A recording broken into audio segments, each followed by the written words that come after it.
What's going on, folks, and welcome to yet another day in Eternum. Today we're going to be discussing a recap of the PCGAMER event that happened recently, along with some fresh interviews done by the Amazon Game Studio staff. We were able to live stream the event as well, and thank you also to everybody that was able to make it. Really appreciate it. The first thing that happened from the event is that towards the end of it, we had about a minute and a half teaser for the new world. Most of the footage we saw was stuff we had already been shown, but there were a few clips in there that I did want to go over. And they also announced that the beta would in fact be starting on July 23rd. Also, after the event, when we stopped a live reaction, I started scouring the web to find any details that may have been revealed from it. And lo and behold, we had about 3 or 4 different article interviews pop up covering very different topics, including details revealed about the alpha that we were not aware of beforehand. Without further ado, let's go ahead and dive right into it. So first we can talk about the PCGAMER teaser we got to see. It starts off with a little bit of footage from the third developer diary, but then right away it goes into an expanded introduction for the boss known as the Depraved Commander, which we finally have a name for.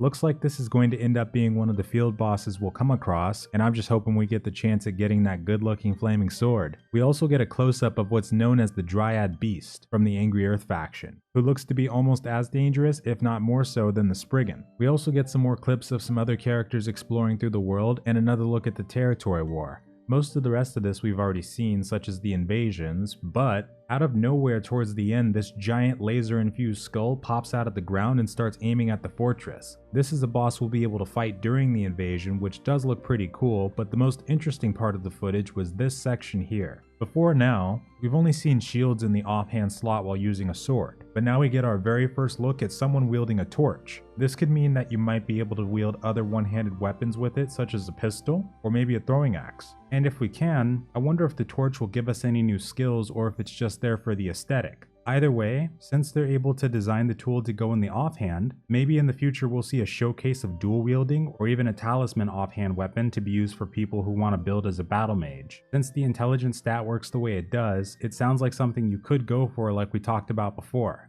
Now with that teaser out of the way, let's talk about the text-based interviews. These come from multiple different sources like the French-based article site we covered before, 2 of them coming from a German one called main-mmo.de, and another one coming from PCGAMER themselves. These released shortly after their event ended, and I was able to capture all the important bits they went over in each one. Firstly, they talked about what they added during the alpha. The interview starts with David Verifielli going into how they added a quest line for getting the Azoth Staff that's used to close corrupted breaches, and also that they now have a multi-part quest chain for obtaining legendary items. This is later expanded on in the French-based article, where they say that these quests are specifically for legendary weapons. These quest lines ended up causing issues in the alpha due to the weapons being so much more useful than the ones you could craft at tier 5. But Amazon is aware of that and still working to improve the learning curves. Me personally, I would love to see an extra tier added to crafting that you can only get through special recipes or just reaching that point over time. So for instance, if they allow crafters to make legendaries that mirror those you can get from the quest lines, but then also have another tier above that known as ascended gear or something of that nature. And it can even be a red colored tier to symbolize something truly epic. I'm sure there's some other solutions they can use, like making more powerful legendaries come from crafters, but in conclusion, I would love to see more tiers of gear pop up in general beyond just tiers 1 through 5 in the future.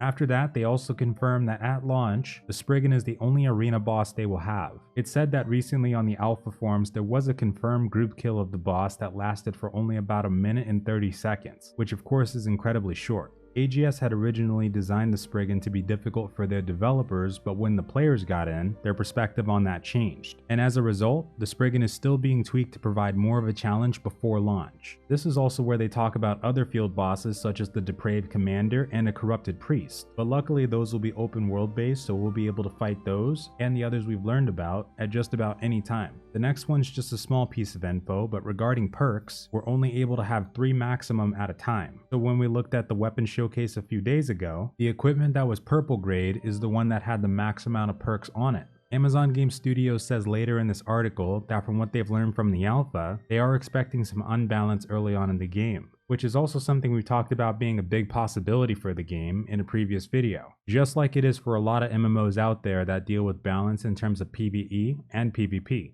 With this game's system featuring things like perks, the gem slots, weapon skill trees, and different weapons and armor, it has been extremely difficult for them to properly balance the game. And for the past 18 weeks they've been running the alpha, that statement has never been more clear. But even with that, they are still completely committed to adapting the game as much as possible for the long term. Also, with the player population per server, we actually got mixed answers in terms of how many they're planning to have. For example, the game's radar interview I was able to find said that they might be able to hold up to 10,000 players per server, which was also the number they were hoping to aim for during the game's previous alpha. But other articles, such as the French-based one, directly quotes them putting that number at 1 to 3,000, along with them saying they'll have a dedicated team to look after the servers with key personnel going into the office as the beta begins. Honestly, I'm not really sure which number it'll end up being closer to, or if they're using that as a long-term goal of what they'd like to get up to, but I'm positive we'll find out for sure once they release the server information. Also hoping that the servers have names for them so I can do a proper announcement of which one I'd like to join. But if they decide to name any of the servers Isabella, without a doubt, I'm going all in. Also, at one point during the game's radar interview, they also confirmed the trading post. The direct quote is that players can dramatically affect the economy by crafting and selling items on the trading floor. I'm assuming that's just a wording mistake and that they're planning to still go with the name trading post from the last alpha, but either way, we should be able to list our crafted and found items on the broker.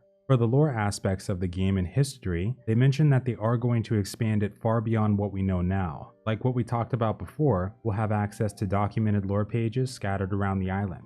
These ones come from those that visited before us. Previously, we talked about how they teased past civilizations such as the Vikings, and in addition to that, we got a look at the Romans who visited the island. Also, I completely missed it, but I've also been told that a Japanese ship has been spotted during the Game Awards trailer, just before we see Isabella. And actually, I do kind of recognize that sail's design as being of either Japanese or Chinese origin. But I couldn't help but also notice there's the Viking longship too, and I didn't realize, which is hilarious. Either way, I'm really interested to see what they have planned for this. The PC Games In article that also recently came up asked them directly if future updates would take us beyond the shores of Eternum, to which David Verfaeli couldn't directly answer, but did say that there will definitely be new areas players will explore over time. In terms of content, they have confirmed that no new major content will be added in before launch. Right now they're only focused on fixing bugs and polishing, but we might still see general improvements on a large part of the content, plus some additional small features here and there. Afterwards, we get some detail on how the crafting system was affected during the alpha. According to this article, during the testing phase, they ended up dropping the requirement for crafting tier 5 gear from 200 all the way down to 50, which is further supported by the blogs we went over previously. They say that even though now it only takes 50 in your crafting skill to craft tier 5 items, they do not expect that there will ever be a max level to the crafting, and that they are aware that right now, even though players can keep going past the threshold, after a certain point, they stop gaining any benefits from going further. But this is also something they seem to be working on.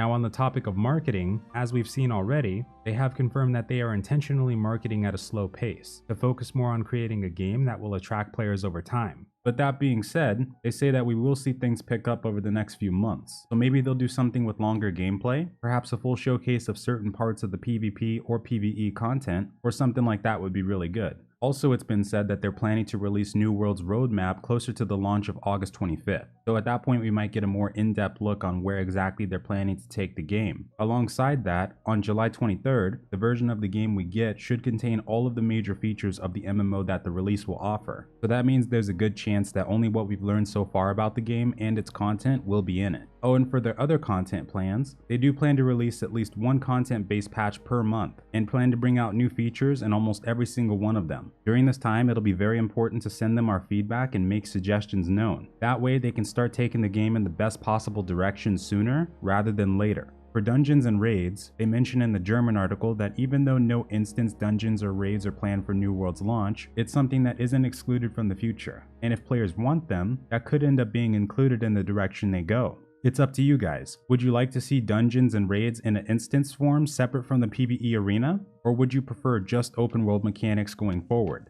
There was also an article that gave us a little bit more information about the housing, along with some very cool screenshots that we'll go over in just a second. But the part I want to highlight is when they talk about the type of trophies we can get, like getting ones that give us bonus damage against the undead. Apparently, if we have multiple houses, we'll be able to stack them. I had originally assumed that they were territory based and that we wouldn't be able to get multiple houses in one territory. But if that's the case, maybe we could also try stacking the trophies for crafting. Might be something worth trying, so be sure to keep an eye out when you get to that point. And the last thing we'll talk about regarding the PC Gamer article is the screenshots and concept art we got from them. The first one gives us a look of an entirely different boss that we haven't seen before. They've classified this one as the Swamp Giant. Not sure just yet if this one is a field boss or a world boss, but either way, I love the idea of them adding more boss fights we can take on in the open world. In the future, I think with this combat system, we could have a really good time fighting one that took like 40 or 50 people to take on. They also show us a few corrupted based ones, including one that I couldn't help but notice was named Scorpius Tower.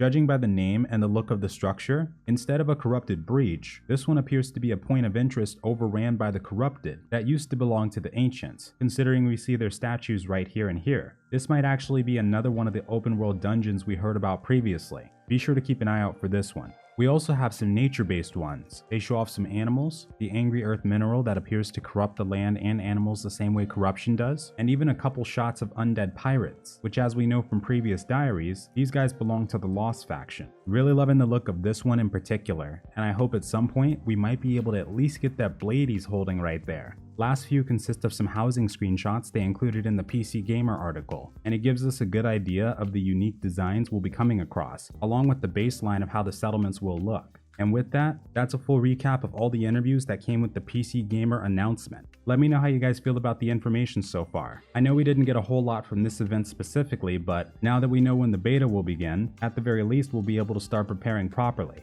And with that, folks, thank you all very much for taking the time to check out this video and joining me for the live stream. Hope you all have a wonderful night or day, and farewell.